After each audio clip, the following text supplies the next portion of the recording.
आप देख रहे हैं तज्जियों, तबसरों और अहम तरीन खबरों पर मुश्तमिल पाकिस्तान का सबसे मुस्तनद और मोतबर न्यूज शो दुनिया मेहर बुखारी के साथ। अस्सलाम वालेकुम एंड गुड इवनिंग। मैं हूं मेहर बुखारी। खुद को जमहूरियत का अलंबरदार और आज़ादी इजहार का चैंपियन करार देने वाली वफाकी हुकूमत ने कल कौमी असम्बली और आज सेनेट से पी का एक्ट बुलडोज करवा के अमली तौर पर 25 करोड़ पाकिस्तानियों के इजहार राय पर सेंसरशिप आयद कर दी है। आज सेनेट से मंजूर करवाए गए बिल के बाद मुल्क में तमाम सहाफी तंजीमों की जानिब से भरपूर एहतजाज किया गया।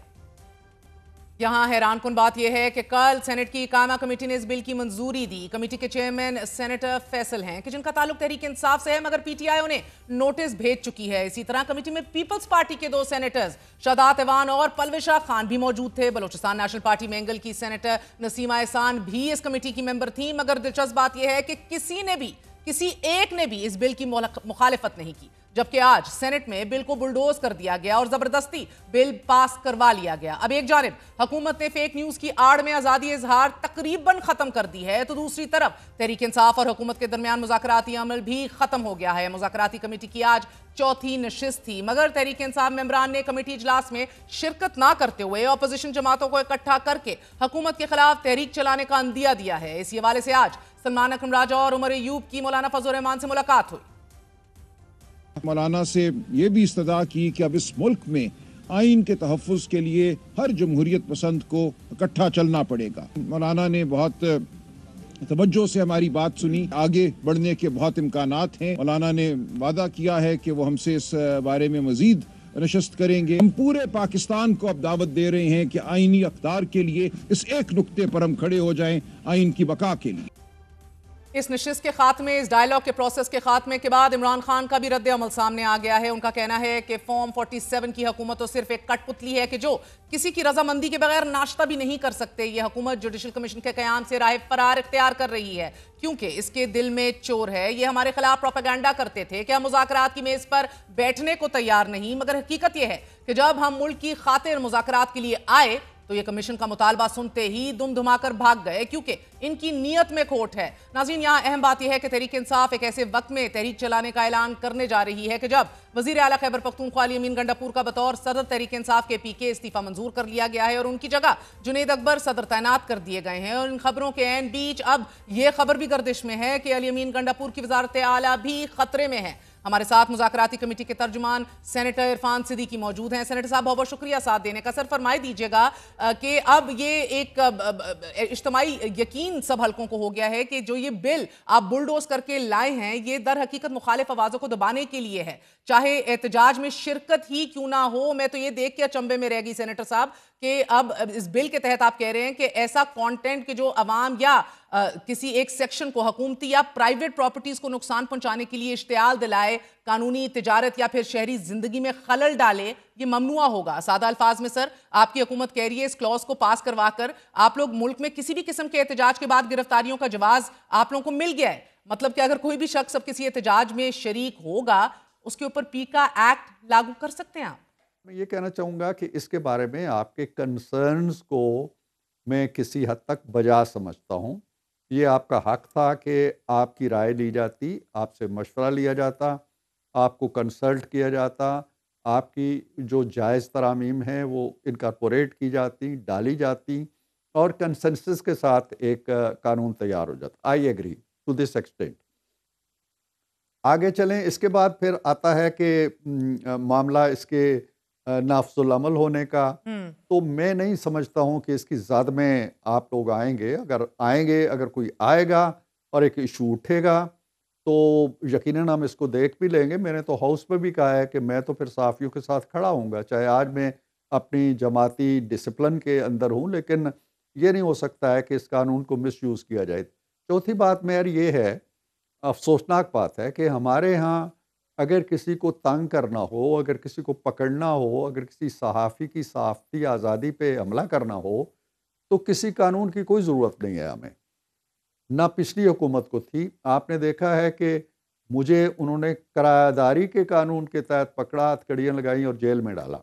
मुझे हामिद खान साहब ने बताया था कि बर्रे सगीर की तारीख़ में अंग्रेज़ों के दौर से लेके अब तक इस कानून के तहत न किसी को पकड़ा गया है, न किसी को हथकड़ी डली है, न कोई जेल गया। सर, ये आप दुरुस्त फरमा रहे हैं, कथा अब कलामी होती है तो माफ, फिर मगर किसी कहने का कानून मकसद है इसमें सर, आपने कंप्लेनेंट्स के अंदर एफआईए के एहलकार और कोई भी शख्स डाल दिया, कोई भी कंप्लेंट कर सकता है। आपने इंटेलिजेंस एजेंसीज का रोल बढ़ा दिया एजेंट जेआईटीज के अंदर। अब हुकूमत ने पीका एक्ट इतनी उजलत में जो पास किया है सर, मैं तो ये समझने से कासिर हूं कि छुट्टी वाले दिन सदारती ऑर्डिनेंस मुतारिफ करवाया जाता है, मेन स्टेक होल्डर से ही मुशावरत नहीं की जाती, साफती इदारों तंजीमात से ही शेयर नहीं किया जाता, फिर फेक न्यूज का गला घोंटना। तो अगर ये मकसूद था तो हर सहाफी आपके साथ खड़ा है सर, मगर ना आप बात करते हैं, बाद में कहते हैं कि बात तो करनी चाहिए थी, क्यों नहीं की सर? तो पोशीदा मैं क्यों तो रखा? पहले कह चुका हूं कि इसमें जो तेज़ी हुई है और वक्त नहीं लिया गया और आपसे मुशावरत नहीं की गई, तो मैं तो इसमें इस मामले में बिल्कुल आपके कंसर्न का साथ दे रहा हूं।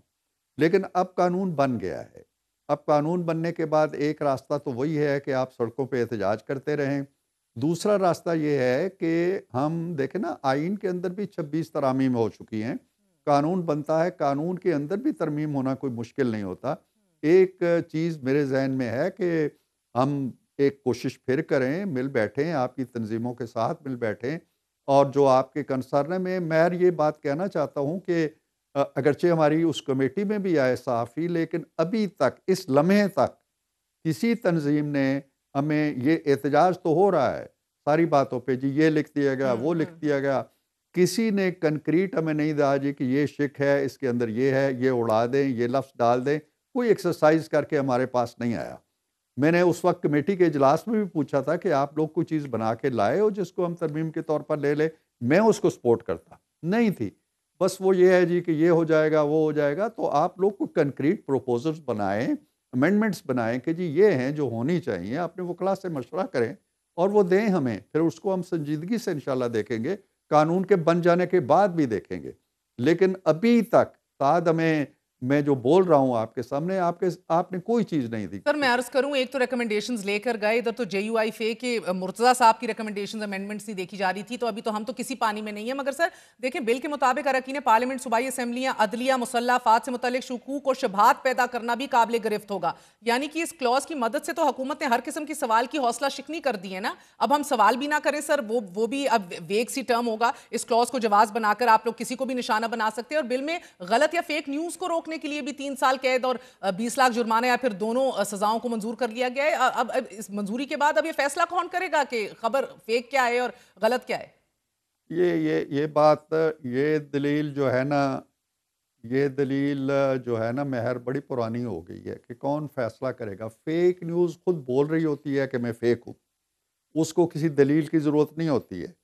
अब आप कहेंगे जी कि हया की क्या तारीफ़ है और मोहब्बत की क्या तारीफ़ है और किस तरह डिफ़ाइन करेंगे, ये चीज़ें डिफ़ाइन साफ नज़र आता है कि ये फेक न्यूज़ है। एक बच्चा भी कहता है नहीं जी ये गलत है, ये नहीं हो सकता। तो फेक न्यूज़ जब एक एक शख्स के बदन के ऊपर आप किसी की तस्वीर लगा देते हैं, किसी का सर लगा देते हैं, कहते हैं जी कि तलत हुसैन का बच्चा जो है वो फ़लाँ वक्त फुटबॉल खेलने जाता है फ़लाँ ग्राउंड के अंदर, तो उसको पकड़ो और मारो। इसके बारे में कोई पैमाना चाहिए कि ये फ़ेक है या ये इश्तियाल अंगेज़ है या ये फ़ितना अंगेज़ है। ये फ़ेक न्यूज़ खुद बोलती है। आप फ़ेक न्यूज़ की तारीफ़ सर क्या है जब कहते हैं ना, तो फ़ेक न्यूज़ का तहफ़्फ़ुज़ करते हैं। मैं अर्ज करूं सर, नहीं ये तहफ़्फ़ुज़ नहीं है सर। ये लीगल डेफिनेशंस बहुत ज़रूरी हैं, क्योंकि आप जो कानून लाए हैं उसमें अल्फाज या जो टर्म्स हैं वो बहुत ही वेग और मुबम है सर, उनका मिसयूज़ हो सकता है। मिसाल के तौर पर अगर आप इश्तियाल अंगेज़ी की या तारीफ़ जो है वो वाज़ेह नहीं है, इसमें ज़िंदगी में खलल डालने की जो बात की है उसकी भी कोई तारीफ़ नहीं है। अब ये कैसा पता चलेगा कि सोशल मीडिया का इस्तेमाल करके शकूक व शुबहात पैदा कर दिए गए? शकूक व शुबहात की भी डेफिनेशन नहीं है सेनेटर साहब। तो इसी तरह पीका कानून में तो तनकीद को बिल्कुल नज़रअंदाज करके दबा दिया जाएगा। यानी कि अगर कोई शख्स तंकीद कर रहा है, हुकूमत इसे नफरत फैलाने का इल्जाम लगाकर ना सिर्फ गिरफ्तार कर सकती है बल्कि उस पर जुर्माना आयद कर सकती है, दोनों भी कर सकती है। अगर किसी शख्स पर भी आप इल्जाम करते हैं, डू यू रियलाइज सर ये वेगनेस हमें पकड़ लेगी? ये जो सहाफ़त के लबादे में एक पूरे मुल्क को परागंदा कर रहे हैं, पूरे मुल्क की सिक्योरिटी के लिए मसला है, पूरे मुल्क की पगड़ियाँ उछाल रहे हैं, इज़्ज़तें उछाल रहे हैं, बेटियों की इज़्ज़तें उछाल रहे हैं, बहू बेटियों की कोई उनके नज़दीक कोई कदर व कीमत नहीं है। ये आपके कबीले से नहीं है। आप भी उनके उतने ही दुश्मन होने चाहिए जितने हम हैं। रहा ये मसला कि जी इस कानून के अंदर ये सुकम है, ये सुकम है, वो बताइए, हमें लिख के बताइए और अपने वकला से मशवरा कीजिए। हम इंशाल्लाह कोशिश करेंगे कि उसको एड्रेस करें। सर मैं आपसे अब आगे बढ़ना चाहती हूँ। फरमाई दीजिएगा सर कि छोटी सी जो है वो आप लोगों ने कोशिश ज़रूर की, चौथी नशिस्त तो हो नहीं सकी, कहीं ना कहीं जो है वो इस फुर्ती के पीछे तहरीक इंसाफ का जितनी जल्दी आई उतनी जल्दी मुड़ गई। दूसरे दरवाजे के खुलने का खदशा तो नहीं है आपको? क्योंकि एक अहम और सीनियर तरीन ओहदेदार ने आज इंकशाफ किया कि एक नहीं दूसरी बड़ी भी एक मीटिंग हुई है। देखें, अगर इनके वहाँ पे दरवाजे खुले हैं ना, तो ये ज़रूर जाएं। मैंने जो एतराज़ किया था, आपको याद होगा, मैंने कहा था मुज़ाकरात 2-2, 3-3 दरवाज़ों से नहीं होते, वो एक दरवाज़े का इंतखाब कर लें। अब अगर वो दरवाज़ा खुल गया है बकौल उनके, मेरी मालूमात कुछ और हैं, लेकिन बकौल उनके अगर खुल गया है, या दरवाज़ा नहीं खुला, कोई खिड़की छोटी सी खुल गई है, ये चलें रोशनदान खुल गया है और वो खुश हैं उस पे, और उन्होंने उस खुशी में हमारा जो दरवाज़ा खुला था वो खड़ाक से बंद करके उस पे ताला लगा दिया है, तो ठीक है, एक रास्ता उन्होंने चुन लिया है अगर, तो वो ठीक है। लेकिन मेरा ख्याल ये नहीं है। मेरा ख्याल ये है कि देखें, आज उन्होंने हमारे साथ मुज़ाकरात नहीं किए, चौथी नशस्त नहीं की, लेकिन एक पहली नशस्त उन्होंने मौलाना के साथ, मौलाना फजलुर रहमान के साथ शुरू कर दी है। वो अपोजिशन का एक ग्रैंड अलायंस बनाने के लिए निकले हुए हैं, जो बकौल उनके वो बनना है। लिहाजा उन्होंने कहा जी कि ये मुज़ाकरात मत छोड़ो और इस हिकमत अमली पे जाओ। मेरा ख्याल नहीं है कि उनके कोई बड़ी बारगाहों के दरवाजे खुले हैं या वहाँ से इनके लिए कोई ऐसा पैगाम आ गया है कि जी हम उधर बात करेंगे। अगर ऐसा है तो ठीक है, 2-2, 3-3 दरवाज़ों पे ना जाएं। हमारा दरवाज़ा उन्होंने बंद कर दिया, किसी और का इंतखाब करते हैं, कर लें। बहुत बहुत शुक्रिया। सेनेटर इरफान सिद्दीकी हमारे साथ मौजूद है। आपने गुफ्तगू सुनी, ग्रैंड अलायंस हुकूमत कायम कर रही है, सहाफ़ी सड़कों पे हैं और वकला भी कमर कस के खड़े हैं। इस बिल के क्या दूर रस असरात मुरत्तब होंगे आप पे, एक वक्फे के बाद बात करेंगे। Stay with us.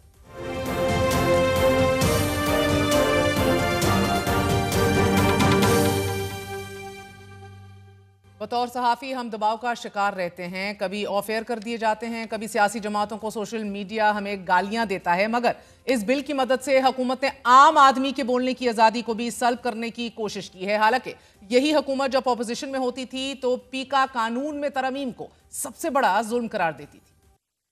मीडिया के बारे में जुबानबंदी है, सहाफ़ी बात करे जुबानबंदी, हम इज़हार राय की पाबंदी के ऊपर सख्त मजम्मत करते हैं। इस काले कानून को फिलफौर वापस लिया जाए। जो बख्शीश से इक़्तिदार में आते हैं वो लेजिस्लेशन अवामी मफाद में नहीं करते। जब आप मीडिया का गला घोंटते तो आप पाकिस्तान का गला घोंटते। मैं तो मीडिया रेगुलेशन में बिल्कुल यकीन नहीं रखती। जहाँ जहाँ आपको मेरी जरूरत पड़ेगी वहाँ आप इंशाअल्लाह ताला मुझे, नवाज शरीफ साहब को, और मैं वादा करती हूँ कि मुस्लिम लीग नून को अपने साथ पाएंगी। और कल को अगर मुस्लिम लीग नून इंशाअल्लाह ताला इक़्तिदार में आ भी जाती है, ये वादे मैं उस दिन भी याद रखूंगी।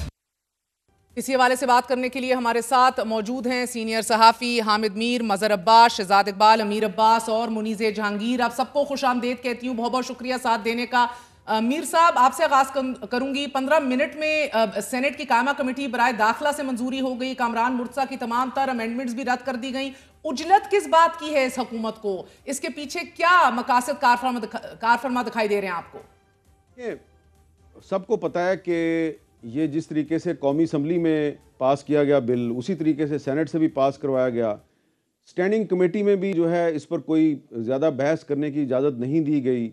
और जो स्टैंडिंग कमेटी ऑन इंटीरियर के चेयरमैन थे सेनेटर फैसल सलीम, जिनका ताल्लुक पीटीआई से था, उनको उनकी अपनी ही पार्टी ने शोकाज नोटिस भी दे दिया है। तो सिर्फ हुकूमत का तमाशा नहीं बना, बल्कि अपोजिशन का भी तमाशा बना है।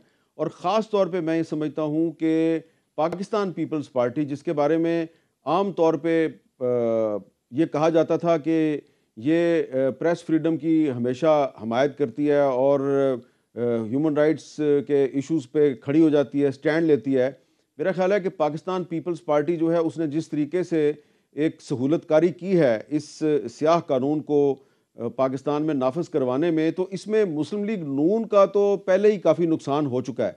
लेकिन अब जो सबसे ज़्यादा इसका जो नुकसान है वो पाकिस्तान पीपल्स पार्टी को होगा।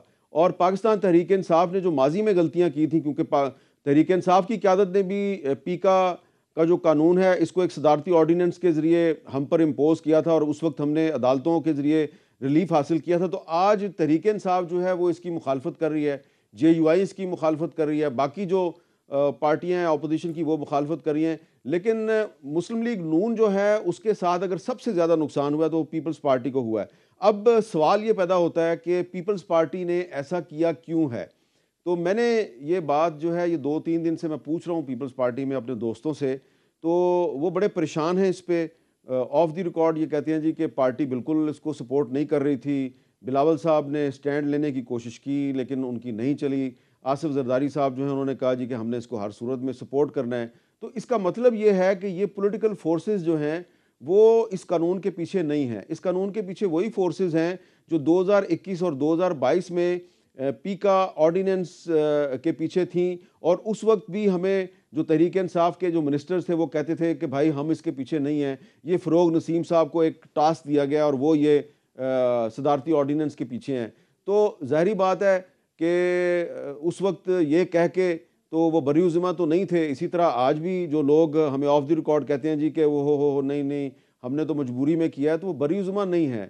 तो इसलिए मैं समझता हूँ कि इसका असल मकसद जो है वो ये है कि एक जो मेन पॉलिटिकल पार्टी है तहरीक इंसाफ, और मीडिया में जो क्रिटिकल वॉइसेस हैं उनको दबाया जाए। मजहर अब्बास साहब, पहले तो ये वाजे कर दीजिएगा, बार बार हुकूमत कह रही है कि ये सोशल मीडिया यूजर्स के लिए है। मीर साहब कह रहे हैं मीडिया की क्रिटिकल वॉइसेस, डिसेंटिंग इख्तलाफी आवाज़ों को ख़त्म करने के लिए, बल्कि आम आदमी भी इससे मुतासर होगा। ज़रा ये समझाए दीजिए।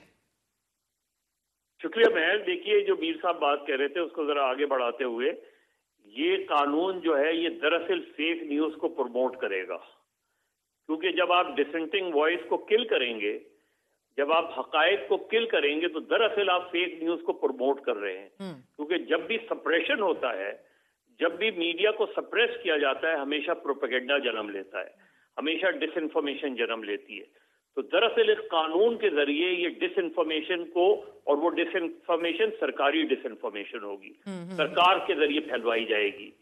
वो जो चीजें हैं जो उससे इख्तिलाफ करेगा उस पे ये कानून लागू हो जाएगा। जो ये कहेगा कि हुकूमत फेक बात कर रही है, उस पर ये कानून लागू हो जाएगा। तो ये दरअसल इंफॉर्मेशन को किल करने के लिए, ये दरअसल जो है जो ताकतवर वॉइसेस हैं उनको किल करने के लिए, और फिर अपनी जो डिसइंफॉर्मेशन और फेक न्यूज उसको प्रमोट करने की जो इनकी मशीनरी है, ये उसके लिए इस्तेमाल होगा। ये याद रखें, ये जब प्रेस एंड पब्लिकेशन ऑर्डिनेंस आया था, जब भी हमने यही बात की थी, उस वक्त इंडिपेंडेंट प्रेस को किल किया गया प्रोग्रेसिव पेपर्स लिमिटेड के जरिए। फिर जब पैमरा आया तो उस वक्त भी हमने ये कहा था कि ये पैमरा इस्तेमाल होगा इलेक्ट्रॉनिक मीडिया को कंट्रोल करने के लिए, और फिर एग्जैक्टली वही हुआ।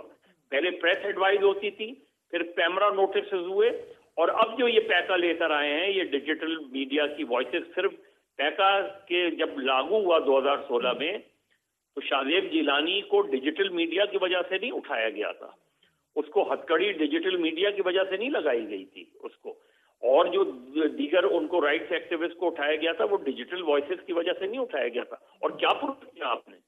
किसी पर साबित किया? सर, मसला यही है कि अगेन देयर इज वही मकसद है बार बार, just bulldoze and control and rule. मगर अमीर और शहजाद, आप भी मीटिंग्स में इधर दारुल हुकूमत में मौजूद रहे हैं। अभी इरफान सिद्दीकी मुझे कह रहे थे, शहजाद इकबाल, के घिसे पिटे सवाल हैं कि फेक न्यूज़ का तयन कौन करेगा, ये बड़ी वेग टर्म्स हैं। Are they seriously not concerned about this, या इस वेगनेस के थ्रू ही गला घोंटना है?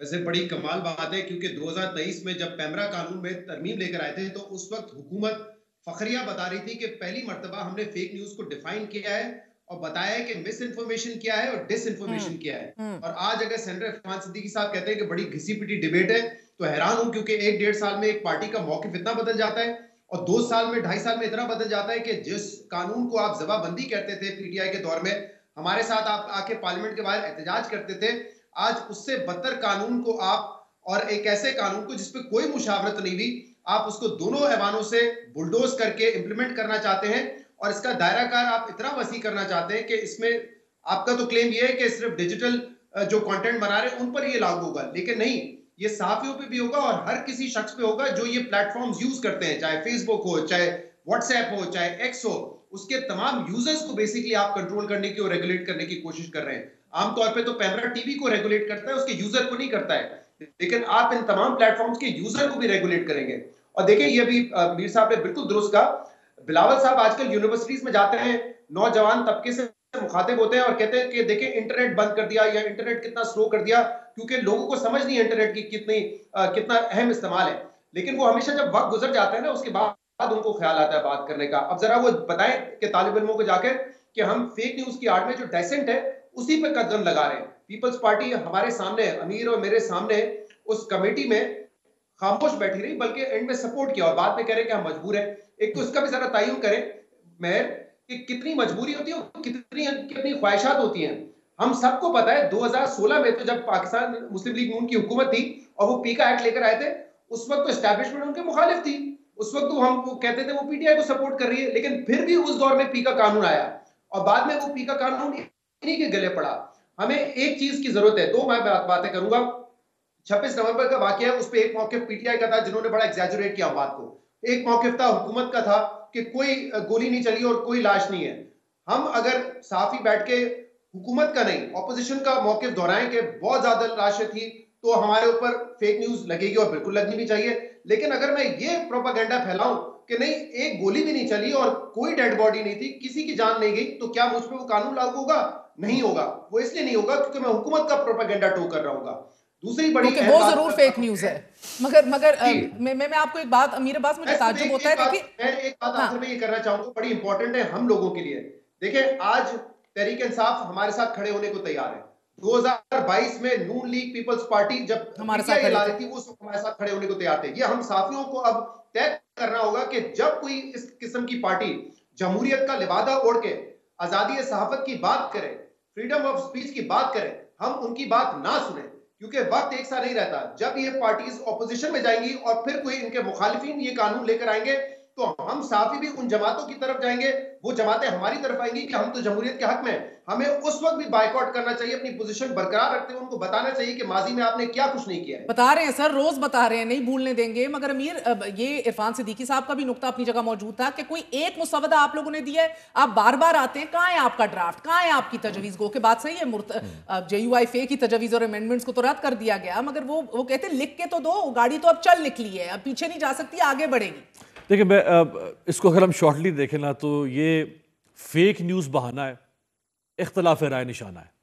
सिर्फ इसको बस ढाल बना के, और उसके पीछे जो इनकी बदनीयती नज़र आ रही है बिल्कुल वाज़ेह तौर पे, जो ये कहना ना कि किसी ने मुसवदा नहीं दिया। शहजाद और हम इकट्ठे थे जब हमने सबसे पहली मीटिंग की इंफॉर्मेशन मिनिस्टर से, उसमें इरफान सिद्दीकी साहब भी थे चूँकि वो इस कमेटी का भी हिस्सा थे। उन्होंने कहा कि हम आपको कह रहे हैं, हम आपको इनवाइट कर रहे हैं कि आप स्टैंडिंग कमेटी में आएँ और आप अपने पॉइंट्स लेकर आएँ। जब हम स्टैंडिंग कमेटी में पहुंचे तो वहाँ मुरीज़े भी मौजूद थी, आपके शो में शहजाद भी थे।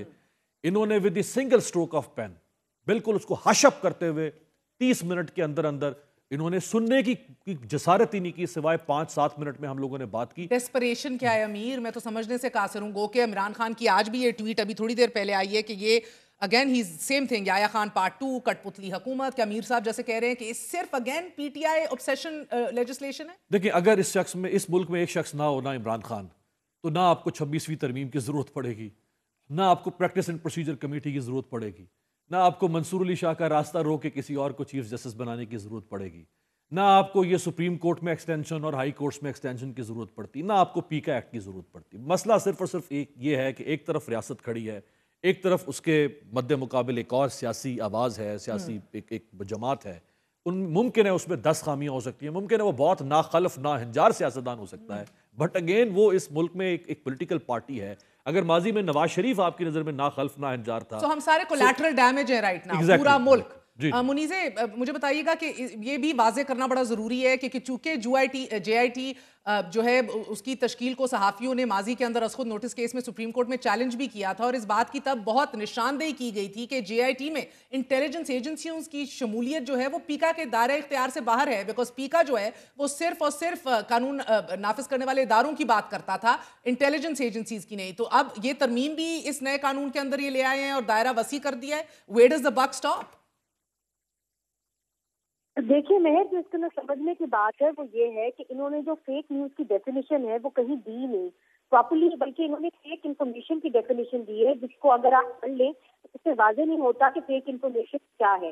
तो इसका इतलाक तो किसी के ऊपर भी हो सकता है। फिर इन्होंने ये भी कहा है, इन्होंने एक लिस्ट दे दी है कि आप किन चीजों के बारे में बात नहीं कर सकते, उसके अंदर हर चीज मौजूद है, तो फिर आप बात कर ही नहीं सकते। मेरा ख्याल है मुझे और आपको खाना पकाने का प्रोग्राम करना पड़ेगा, क्योंकि इसके अंदर ये भी लिखा हुआ है कि आप आइडियोलॉजी ऑफ पाकिस्तान यानी नजरिया पाकिस्तान एक्सेट्रा, दीगर चीजें भी उसके अंदर आ जाती है। जो चीज नहीं भी है आप उसको भी शामिल कर लें, अगर आप उसके खिलाफ भी बात कर रहे हैं तो आपके ऊपर ये इतलाक हो सकता है। अब मुझे आप बताइए कि इतनी हुकूमतें आई और गई, क्या वो सब एक ही उनका नजरिया है पाकिस्तान के ऊपर? Obviously not. इसको वेग पर्पसली रखा गया है। और जो हैरान कुन बात है वो ये है कि हाई कोर्ट की जुरिस्डिक्शन खत्म कर दी गई है। आप ट्रिब्यूनल में जाएंगे, उसके बाद आप सुप्रीम कोर्ट में जाएंगे। सुप्रीम कोर्ट में इस वक्त जो केसेस लगे हुए हैं वो कई साल पुराने केसेस लगे हुए हैं। वहाँ का बैकलॉग इतना ज्यादा है कि उस इंटरनेशनल ऑर्गेनाइजेशंस कमेंट कर रही हैं। तो आपके ऊपर तो ये तलवार लटकी रहेगी अगर आपको सजा हो जाती कई सालों तक, अगर आपको इस कानून के तहत सजा हो जाती है। और इसमें जो सबसे अहम बात यह है कि आपने हर जगह पैरेलल जुडिशियल सिस्टम खड़ा कर दिया। मिलिट्री कोर्ट्स आपने खड़े कर दिए और आपने कहा कि आम अदालतें काम नहीं कर रही। फिर आपने कहा कि हाई कोर्ट से सजाएं हो रही थी ना, सेशन कोर्ट से, ट्रायल कोर्ट से सजाएं हो रही थी पीका के कानून के तहत, तो फिर आपको क्या जरूरत पड़ी कि आपने ये ट्राइब्यूनल बनाए? इसलिए बनाए ताकि जल्द से जल्द सजाएं हो सके। इस मुल्क के अंदर क्या फेक न्यूज के ऊपर सजाएं जल्द से जल्द होने की ज्यादा जरूरत है कि आप अपना क्रिमिनल जस्टिस सिस्टम ठीक करें? जो 25-25 साल लोग डेथ रो पे होते और फिर सुप्रीम कोर्ट में उनको कह देते हैं कि हम आपको बाइज्जत बरी करते हैं, कि वो आप ठीक करें। प्रायोरिटीज ही गलत। और यही मुझे खदशा है कि ये जो कानून है, एक तो इसका इतलाक पूरी तरह हो नहीं सकेगा क्योंकि ना ही बड़ी कंपनी इनके कानून के तहत रजिस्टर करेंगी। और दूसरी बात यह है कि ना सिर्फ पीटीआई बल्कि आम खातून जो है उनको भी इस कानून के तहत पकड़ा जाएगा और बड़े वेग, फ्लिमजी और फ्रिवलेस एक्यूजेशंस के तहत पकड़ा जाएगा। अगर मैं मजे की बात बताऊं कि हर ओपिनियनेटेड और राय रखने वाला इंसान आज पाकिस्तान के अंदर अपनी आज़ादी राय का हक खो चुका है। लेकिन मीर साहब, हुकूमत जो मवाद कंटेंट बंद करवाना चाहे या सोशल मीडिया से हटाना चाहे, वो तो अपने इख्तियारात का इस्तेमाल करके अब बखूबी करेगी ये काम और लोगों पर जुर्माने भी लगाएगी। इसके साथ कानून ने हुकूमत के हाथ तो मुकम्मल तौर पर खोल दिए हैं। लेकिन हमने कुछ अरसा पहले भी ये देखा कि चाहे सहाफ़ी मतीउल्लाह जान हो, उनके खिलाफ अगर FIR कटती है तो उसमें सहाफ़ी को नशे में मुब्तला होने और गाड़ी से आइस बरामद होने का दावा होता है। असतूर को उठाया जाता है तो FIA के अहलकार उसके अंदर दिखते हैं, उसको चैलेंज किया जाता है। तो सर, अब तो इस सबको मीर साहब लीगलाइज कर दिया है। अब इस कानून में जानबूझकर तीसरे फरीक या जो है वो रैंडम शख्सियात और अफराद की, जैसा कि FIA के अहलकार हैं, उन तक कवरेज बढ़ा दी है। जो मामूल के मुताबिक तो FIRs में शिकायत कुनंदगान के तौर पर पेश होते थे तो अदालतें उनको रद्द कर देती थी कि आप तो एग्रीव पार्टी नहीं है, केस क्वॉश हो जाता था। लेकिन अब कोई भी FIA से उठ के सर कंप्लेनेंट बन सकता है। जी, FIA के अहलकार जो हैं वो पहले से हमारे खिलाफ सरगर्म हैं और मुझे एक पूरी लिस्ट का पता है। तकरीबन 65 के करीब सहाफ़ियों की एक लिस्ट है जो कि पिछले साल तैयार की गई थी और FIA को टास्क दिया गया था कि आप स्लोली एंड ग्रेजुअली इन सब के खिलाफ कार्रवाई करें। उसमें आपका भी नाम है, मेरा भी नाम है।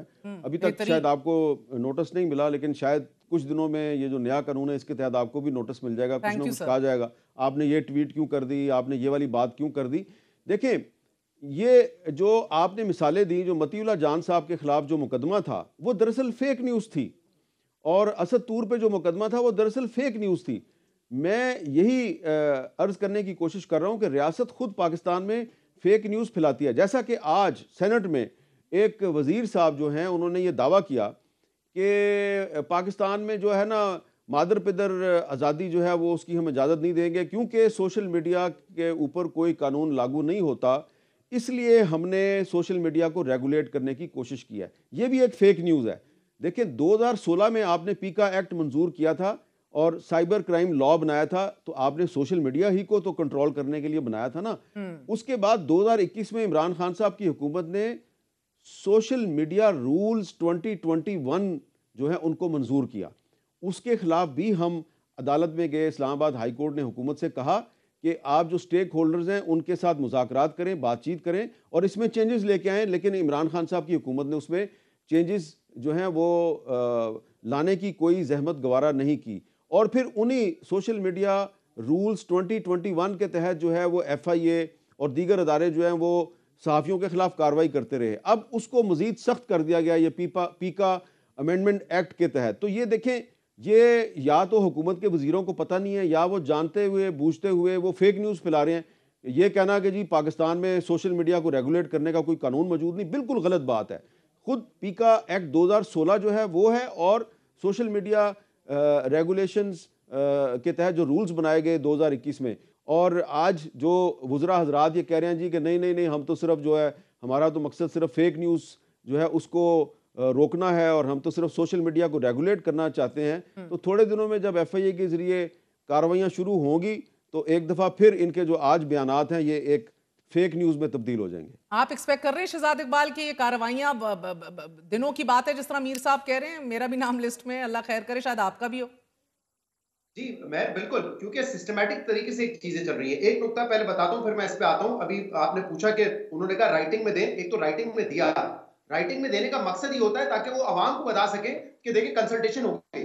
कंसल्टेशन राइटिंग में देना नहीं होता, पॉइंट बाय पॉइंट बैठ के उस पर सैर हासिल गुफ्तगू करना होता है। वो ये चाहते हैं तमाम बॉडीज पेपर दे दे, कंसल्टेशन हो गई, ये नहीं होती कंसल्टेशन। और क्यों हमें खतरा है? क्योंकि ये एक सिस्टमैटिक तरीके से चल रहा है मामला सारा। मैं आपको जरा 3 4 5 कानून बता देता हूं जो 8 फरवरी 2024 के बाद ये हुकूमत लेकर आई है। एक तो जो 26वीं तरमीम का हल के जरिए हमने जो सुप्रीम कोर्ट का हल किया है उस वो हमारे सामने है कि वहां पे भी आईनी बेंच किया है, रेगुलर बेंच किया है। वो एक फसाद, एक लड़ाई मुसलसल चल रही है। और अभी आपने देखा जब ये खदशा हुआ कि शायद जो है फुल कोर्ट बनाने की जरूरत पड़े, तो फॉरेन से जुडिशियल कमीशन ऑफ पाकिस्तान की तारीख आ गई है कि नए जजेस को सुप्रीम कोर्ट में इंडक्ट कर दें। शायद वो उसका तनासुब या बैलेंस जो है उसको चेंज करना चाहते हैं जजेस का। प्रैक्टिस एंड प्रोसीजर एक्ट में बार बार ये तब्दीली करते रहे। जब भी उनको लगता था कि टॉप 3 जजेस में हमारे फेवर की कॉम्पोजिशन नहीं, उसको बदल के प्रैक्टिस एंड प्रोसीजर एक्ट में कभी तरमीम भी, कभी ऑर्डिनेंस के जरिए हुई। पंजाब में आपने देखा डेफेमेशन जो बिल आया विदाउट एनी कंसल्टेशन, 3 करोड़ रुपए जुर्माना पहले, सुनवाई बाद में है। राइट टू असेंबली, इस्लामाबाद में आप असेंबल हो, उस पर 3 साल की सजा का कानून पास करवाया। एजेंसीज को ये लीगल इख्तियार दे दिया गया कि आप किसी का फोन टैप कर सकते हैं। मतलब आप ये सोचें कि एक सिस्टमैटिक तरीके से इसको आइसोलेशन में ना देखा जाए। पीका कानून को जिस तरीके से जा रहे हैं उससे तो क्लियर ये है कि वो चाहते हैं इट्स माय वे और द हाईवे। तो सर ये अमीर, ये तो पीका, ये तमाम तर बातें जो हैं, इस तमाम तर ना आप एहतजाज कर सकते हैं, ना आप अपना इख्तलाफ कर सकते हैं। कोई भी चीज़ जो है वो इस जुमरे में आ जाएगी कि फेक न्यूज़ है, या आपने जो है वो एक पैनिक फैलाई है, या आपने हरास किया किसी को। तो पीका एक्ट में तो शेख 29 के अंदर तो हमारा कानून के तहत होने वाले इकदाम को किसी अदालत या एजेंसी के सामने हम चैलेंज भी नहीं कर सकेगा कोई, यानी कि मुल्जिम को अपील के बुनियादी हक से ही महरूम कर दिया गया, जिस तरह मुनीज़े कह रही है। तो ये basically you are doomed now, everybody is doomed. बल्कि अभी आपने जो इमरान खान साहब ने आज ट्वीट किया कोई, वो आपने कोट की? जी जी मैंने बताया। आपने कोट की ना, तो अगर अब डोंट गिव देम आइडियाज अमीर। नहीं, वो ये होने जा रहा है ना कि अब वो इस ट्विटर अकाउंट को, जिससे प्रॉब्लम है इस वक्त रियासत को, इस ट्विटर अकाउंट को वो बैन करेंगे। बैन से मुराद ये कि इसको पाबंदी लगा देंगे इस पे। और फिर अगर आप इस ट्वीट को कोट करेंगे तो ये भी इसमें दे दिया गया। सो देखें, पैट्रिक थैलवेल, अगर आपको याद हो 2023 में किंग चार्ल्स, बर्तानिया के बादशाह और उनकी एहलिया के ऊपर एक नौजवान पैट्रिक थैलवेल ने अंडा फेंका क्राउड में, बर्तानिया के बादशाह पर अंडा फेंका। उसको जो सजा हुई है महर, जो जज ने उसको सजा दी, वो 1 साल की कम्युनिटी सर्विस। यहां आप 3 साल के लिए उसको क्रिमिनलाइज करके जेल में डाल रहे हैं और 20 लाख, वह बादशाह पे अंडा फेंकने की सजा सिर्फ कम्युनिटी सर्विस, कि आप जाएं जरा अपनी कम्युनिटी में लोगों की खिदमत किया करें। कोई उसको इंप्रिजनमेंट नहीं है। ये देखें, इसमें 18 लोग इसमें अथॉरिटी के अंदर रखे जाएंगे। 9 लोग हैं जो अथॉरिटी का चेयरमैन और उसके नीचे 8 लोग। ये 9 के 9 लोग गवर्नमेंट खुद अपॉइंट करेगी। 3 लोग होंगे ट्राइब्यूनल में, जो ट्राइब्यूनल का स्टेटस हाई कोर्ट के, वो हुकूमत करेगी। इस एक कंप्लीट काउंसिल है, उसमें 6 लोग होंगे, वो भी हुकूमत करेगी। और ये 18 के 18 लोग with the single stroke of pen जब चाहे हुकूमत हटा सकती है। सिर्फ एक लफ्ज इन्होंने इसमें डाल दिया है जिसका सहारा लेते हुए, इनएफिशिएंसी।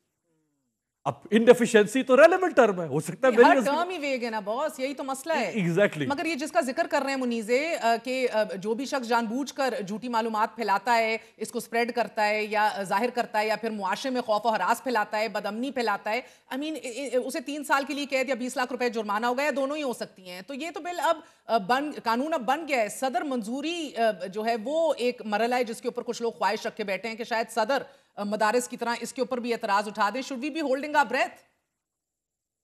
Well not really. मैं आपको ये बताऊं, जो हैरान कुन बात ये है, खैर हम सब जो रिपोर्ट करते हैं इस मामले को पहले से ही जानते हैं, मगर बहरहाल जो एक बात पता चली वो ये थी कि पाकिस्तान तहरीके इंसाफ, जिन्होंने आज बड़ी तकरीरें की और पब्लिकली इसको कंडेम किया, मगर उनके पास एक मौका आया था कि वो इस बिल को डिफर भी कर सकते थे, इस बिल को रिजेक्ट भी कर सकते, इसके ऊपर इसको स्टॉल भी कर सकते थे, हमसे मुशावरत भी कर सकते थे। और वो वक्त था जब सेनेट स्टैंडिंग कमेटी के अंदर हम पेश हुए थे और वहाँ पे जो उनके चेयरपर्सन थे वो पीटीआई के थे, फैसल सलीम। मगर उन्होंने ऐसा कुछ नहीं किया, बल्कि उन्होंने वो जल्दबाजी में थे और उन्होंने ये कहा कि जी हम जल्दी से ये बिल पास करना चाहते हैं। और जब उन्होंने कहा कि फेक न्यूज के खिलाफ है तो सबने अपनी अपनी कहानियां सुनाई थी कि फेक न्यूज कितना बुरा है और सबने इजहार किया कि कितना बुरा फेक न्यूज है। तो हम तो हैरान हो गए कि जो पीटीआई के रुकन थे वो एस्टैब्लिशमेंट की जुबान और हुकूमत की जुबान बोल रहे थे, ना कि पीटीआई की जुबान बोल रहे थे। मगर जब वो बाहर आए और हमने वॉकआउट किया सारे सहाफियों ने, तो उन्होंने कहा कि जी मैंने तो सेनेट स्टैंडिंग कमेटी के अंदर इसको अपोज किया था। तो हम सब हक्के बक्के रह गए कि हम तो सारे वहाँ पे मौजूद थे। तो बात ये है कि जो एक मैस्करेड जो चल रहा था वो सारा मास्क उतर आए हैं। क्या पीपल्स पार्टी नहीं कहती कि वो कोई भी मुखलिस नहीं है आज। सर ये जंग तो हमने खुद लड़नी है ना मुनीज़े फिर। मगर मजर अब्बास क्विकली ये भी बता दीजिएगा कि क्या अंडर एस्टिमेट कर रही है सहाफियों की पावर को या संजीदगी को ये हुकूमत? जी अंडर एस्टिमेट कर रही है और उनका ख्याल ये है कि जी ये कुछ दिनों का एहतजाज होगा और ये खत्म हो जाएगा। तो इरफान सिद्दीकी साहब समेत सारी हुकूमत सुन ले ये कि ये लड़ाई तो हम लड़ेंगे जी। और हमने इससे पहले की भी लड़ाई लड़ी है। और लड़ाई में जब आप लड़ने जाते हैं तो ये इसकी फिक्र नहीं होती कि आप हारते हैं या जीतते हैं। लड़ाई आपने कैसी लड़ी है वो इम्पोर्टेंट होता है। तो हम इनकी पूरी कोशिश करेंगे, एक लाइन ऑफ एक्शन बनाएंगे कि किस हद तक हम जा सकते हैं।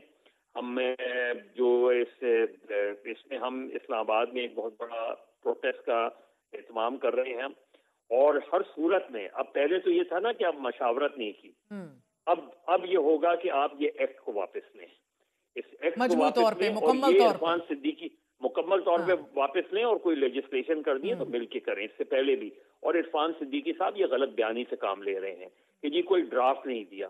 इससे पहले भी चीजें हुई हैं, इससे पहले भी मजबूरी नहीं मुझे समझ आ रही अभी तक सर। वो इतनी मजबूरी है कि कोई सामने आता भी नहीं, साफ छुपता भी नहीं। देखिए महर जो इमारत खुद फेक मैंडेट पे खड़ी हुई हो वो फेक न्यूज को डिफाइन करेगी। ये जो सूरत हाल है वो बताएंगे हमें कि फेक न्यूज क्या होती है, यही वो हमें बताएंगे कि डिसइंफॉर्मेशन क्या होती है, वो हमें बताएंगे कि और वो अभी बता रहे थे इरफान साहब कि फेक न्यूज खुद चल बढ़ के बोलती है, हमें डिफाइन करने की जरूरत नहीं है, वो अपना तारुफ खुद कराती है। कह रहे थे वो बिल्कुल सही कह रहे थे वो, क्योंकि फेक न्यूज ही बोल रही है। ठीक है, मगर फेक न्यूज के कर रहे। मीर साहब, जॉइंट एक्शन कमेटी जर्नलिस्ट ने भी एहतजाज कॉल कर दिया। आज प्रेस फ्रीडम मूवमेंट का भी पहला दिन जो है वो मार्क हुआ है। क्या हुकूमत को वाकई जिस तरह ये कह रहे हैं कि अंडर एस्टिमेट कर रही है, नहीं ले रही संजीदगी से, ये लेने के देने पड़ सकते हैं? देखें हुकूमत जो है ना वो ज़्यादा कंसर्न नहीं है। हुकूमत के एक दो लोग जो हैं उनसे मेरी बात हुई तो वो ऑफ द रिकॉर्ड ये कहते हैं जी कि ये आप लोग जितना मर्जी एहतजाज करें, जिस तरह पीटीआई को भी हमने तो नहीं ना संभाला, किसी और ने संभाला है, तो आपको भी कोई और संभाल लेगा। तो इसलिए हुकूमत जो है ना वो उसका कोई प्रॉब्लम मुझे नज़र नहीं आ रहा कि सहाफ़ी और सिविल सोसाइटी और वकला जो हैं वो सड़कों पे आ गए और मुजाहरे कर रहे हैं। उनका ये ख्याल था कि ये जो Pakistan federal union of journalist है, इसके बहुत से ग्रुप हैं, सहाफ़ियों में बड़ी ग्रुप बंदी है, जिसको कि कुछ रियासती इदारों ने उसको बढ़ाया भी है, सहाफ़ियों को भी तकसीम किया है, वकीलों को भी तकसीम किया है, सिविल सोसाइटी को भी एक दूसरे के ख़िलाफ़ सफारा करने को। तो उनकी एक लड़ाव की और हुकूमत करने की एक पॉलिसी है। तो वो आने वाले दिनों में ये जो जॉइंट एक्शन कमेटी है इसको तोड़ने की कोशिश करेंगे, सहाफ़ियों के ख़िलाफ़ इस्तेमाल करने की कोशिश करेंगे। मुख्तसरन शहजाद इकबाल बताएं कि क्या शहबाज शरीफ साहब जो हैं वो बिगर प्रेस मीडिया के प्रेडेटर तस्वर होंगे, जिस तरह इमरान खान को कहा था? विल ही भी, क्या मौरख किस तरह लिखेगा इसे सर, और ये बला का कॉन्फिडेंस कहां से आ रहा है?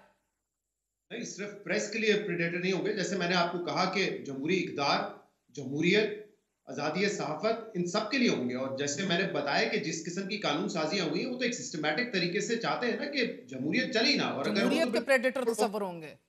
जी बिल्कुल, एब्सोल्युटली। अभी बिल्कुल सही कहा मिर्ज़ा अब्बास साहब ने कि जब आप फेक मैंडेट पे बैठे होते हैं ना तो फिर आपको यही करने की जरूरत होती है। और ये मैं नहीं कह रहा हूँ, ये याद है आपको मरीम नवाज साहिबा ने कहा था कि आपको इस तरह की कवानीन लाने की जरूरत इसलिए होती है क्योंकि आप कमजोर होते हैं, आप अवाम में घुलते मिलते नहीं है।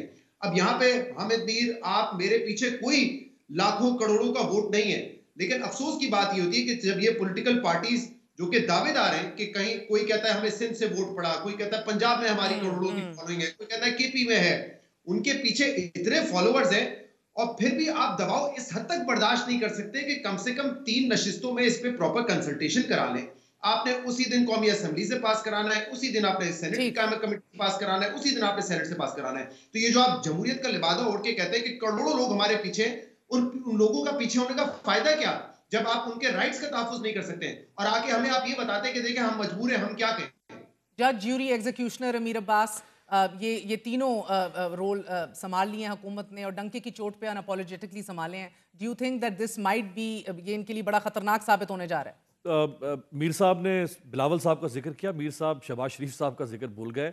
उस धरने में हम मौजूद थे, मीर साहब भी थे, वहाँ पे बिलावल साहब भी आए और शहबाज शरीफ साहब भी आए। वो कानून था पाकिस्तान मीडिया डेवलपमेंट अथॉरिटी, जो PMDA के नाम से इमरान खान बना रहे थे, उसके खिलाफ धरना दिया था और ये दोनों शख्सियात आई। आज ये शर्म का मकाम है महर, ये 4 साल पुरानी बात है। लोग तो, लीडर तो 40 साल पुरानी बात भी कहीं नहीं भूलता अपना उसूल, ये 4 साल पुरानी बात है। आज यही दोनों शख्सियात की जोड़ी की नाक तले इतना फाशिस्ट और ड्रैकोनियन किस्म का लॉ इन्होंने पास किया और उसको हशप करके पास किया। इन्होंने बिल्कुल बुलडोज कर दिया उस डेमोक्रेटिक 2022 की मैं ट्वीट कोट कर देती हूँ। शहबाज शरीफ साहब so called defamation amendment in पीका को कह रहे थे ये असल फैशिस्ट शक्ल है इस रूलिंग हुकूमत की और ये कर्ब्स और मेन स्ट्रीम मीडिया के ऊपर कर्ब्स डाल रहे हैं, ये मजल कर रहे हैं सोशल मीडिया को, so they can go against the currents of time. Can truth be hidden? क्या सच छुपाया जा सकता है? और बादशाह उन्होंने मुबारकबाद दी तमाम, जी मजर साहब, बादशाह मुबारकबाद दी तमाम मीडिया बॉडीज और सिविल सोसाइटी को कि पीका ऑर्डिनेंस डिक्लेयर अनकॉन्स्टिट्यूशनल हो गया अदालतों से। It marks a great victory for our media and democratic forces. Sir, is this a joke? यही तो महर अलमिया है हमारा, कि जो आज की हुकूमत है ये भूल जाती है कि कल वो अपोजिशन में होंगे, और जो आज की अपोजिशन है वो ये भूल जाती है कि कल वो हुकूमत में होंगे। तो इन कवानीन को जो है वो मजबूत से मजबूत किया जा रहा है। मैं आपसे कह रहा हूँ ना, पहले बात भी मैंने ये की थी कि ये दरअसल सोच के खिलाफ है, ये दरअसल आज़ादी इजहार की सोच के खिलाफ है, और ये आज का नहीं है, ये क़याम पाकिस्तान के बाद की सूरत हाल है। सोच को किल किया जा रहा है, सोचने वालों को किल किया जा रहा है, लिखने वालों को किल किया जा रहा है। कहीं ना कहीं तो मैं मुख्तसरन रैप अप इसे कर लूं। हामिद मीर साहब, आखिरी सवाल आपसे करूंगी, फरमाई दीजिएगा। सर, मीडिया प्रेडेटर कहा गया था इमरान खान साहब को, क्या शहबाज शरीफ साहब आपको उसी सफ में खड़े दिखाई देते हैं या अल्हम्दुलिल्लाह आगे हैं? इमरान खान के दौर में भी मीडिया पर पाबंदियां लगाई गई थी, बहुत से जो सहाफ़ी हैं उनको नौकरियों से निकाला गया था, कुछ TV चैनल्स की जो ट्रांसमिशन है उसको ब्लॉक किया गया था, लेकिन इतना मीडिया दुश्मन कानून जो है वो नहीं लाया गया था, क्योंकि ये जो 2025 का जो मीडिया अमेंडमेंट एक्ट है, ये 2022 का जो पीका अमेंडमेंट ऑर्डिनेंस है, ये उससे 100 गुना ज़्यादा ख़तरनाक है। तो इस लिहाज से मैं ये कहने पे मजबूर हूँ कि शहबाज शरीफ साहब की हुकूमत इमरान खान की हुकूमत से 100 गुना ज़्यादा मीडिया पर भारी साबित हुई है। बहुत बहुत शुक्रिया आप सबका। Hamid Mir, Shahzad Iqbal, Mazhar Abbas, Amir Abbas, Munizae Jahangir, always a pleasure. आपने सुन ली बात तमाम तर हमारे सहाफ़ियों की। ये आपके राइट्स और आपके हकूक भी बराह रास्त ख़तरे में पड़ चुके हैं। आपकी आवाज़ कुचलने की तमाम तर तैयारी कर ली गई है। हमारे सियासत का अलमिया यही है नाजरीन, कि जब इक़्तिदार में आते हैं सब, तो ये साबित करने की कोशिश करते हैं वो सबसे बड़े डेमोक्रेट्स हैं, लेकिन अंदर फैशिज़म के नए रिकॉर्ड सेट हो रहे होते हैं। बदकिस्मती है हमारी कि फॉर्म 47 की हुकूमत अपने ऊपर से ये धब्बा तो हटा ना सकी, लेकिन नई रीत कायम करने जा रही है। That's it for tonight. I will see you all tomorrow. Good night, अल्लाह हाफिज़।